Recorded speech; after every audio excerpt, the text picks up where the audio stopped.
So, hello, what's up guys? How do this afternoon? Oh, ready you then. So, balik tayo sa bagong video natin.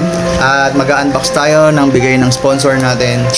Actually, hindi Modofo nag-sponsor sa atin, pero isa siya sa mga taong sumusuporta sa akin at naniniwala. Kung sino ka man, alam mo yun, kung sino ka, maraming salamat at binigyan mo ako ng pandagdag sa action cam ko. So mag-unbox tayo ngayon ng Modofo 4K handheld camera. Okay.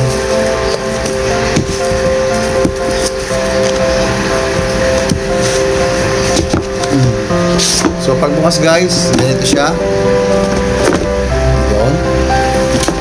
So ito na siya guys. Galaw. Pwede naman. Tama sa box. So meron siyang case, manual, tsaka mga charging cable, lanyard. Ito yung ito yung dinidikit dito sa para maging tripod siya. Okay. Ganyan siya. Diba? Ayos. And then, charging cable. Yan lang yung mga kasama niya. So, start natin. So, kung titingnan mo siya, okay naman siya. Lightweight. At wala naman din ang masabi. So, USB-R, settings, play. So, testing natin power. Okay.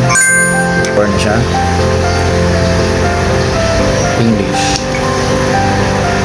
Tapos, ayusin natin yung date. So, ayun na nga guys, yung Modofo na pinadala sa atin. Maraming salamat dito sa Modofo na to. At ito rin yung nagbigay sa akin ng Modofo rin. Thank you.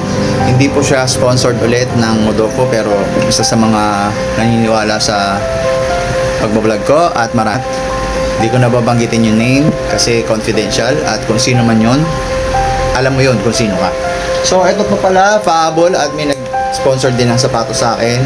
So eto siya. Hindi ko alam anong tawag dito, pero pinadala na lang niya.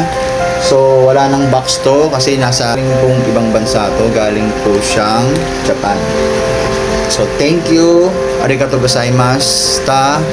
Itsumo kiyosuke kudasai. Karada ni daijin. Okay? Salamat.